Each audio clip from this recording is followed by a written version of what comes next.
আসসালামু আলাইকুম দর্শক, আমি আল ইসলাম। রাশিয়া ইউক্রেন যুদ্ধের পর, ইসরায়েল ফিলিস্তিন যুদ্ধের পর এবার কিন্তু ইরান ইসরায়েল যুদ্ধের দামামা অল বিশ্ব জুড়ে বেজে উঠছে।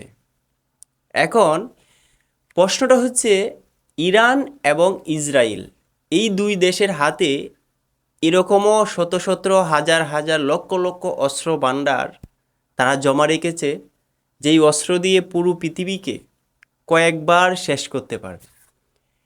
এখন এই দুটি দেশ কিন্তু পরাশক্তি দেশ।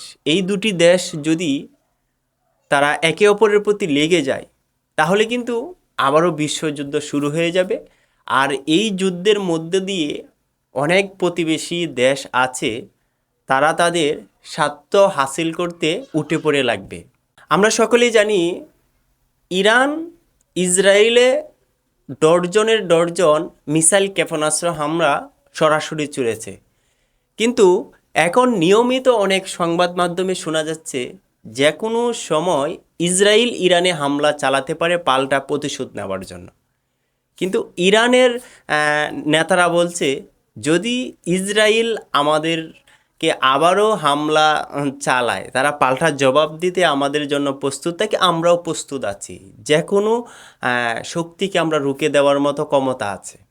তাহলে আপনারা বলেন, এই যুদ্ধ যদি দুই দেশ লেগে যায়, তাহলে কোথায় গিয়ে গড়াবে?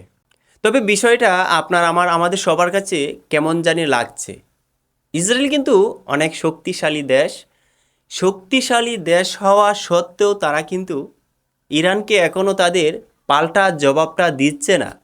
নাকি তারা ভয় পাচ্ছে যে এটা তো ফিলিস্তিন না, তাদের গ্রামে গিয়ে, তাদের ঘরে গিয়ে তাদেরকে আক্রমণ করব, তাদের ক্ষমতা নাই জবাব দেওয়ার মতো। নাকি এই বইয়ে তারা এখনও চুপ আছে? তবে অনেক সংবাদ মাধ্যম থেকে খবর আসছে, আমি আরও আগেও বলেছি, যে কোনো সময় পাল্টা আক্রমণ চালাতে পারে ইসরায়েল। তবে দর্শক, যদি আমার হাতে কোনো আপডেট নিউজ আসে, ইসরায়েল ইরান যে সংঘাত শুরু হয়েছে একে অপরের প্রতি, তা জানিয়ে দেওয়ার চেষ্টা করব। ভালো থাকবেন। আসসালামু আলাইকুম।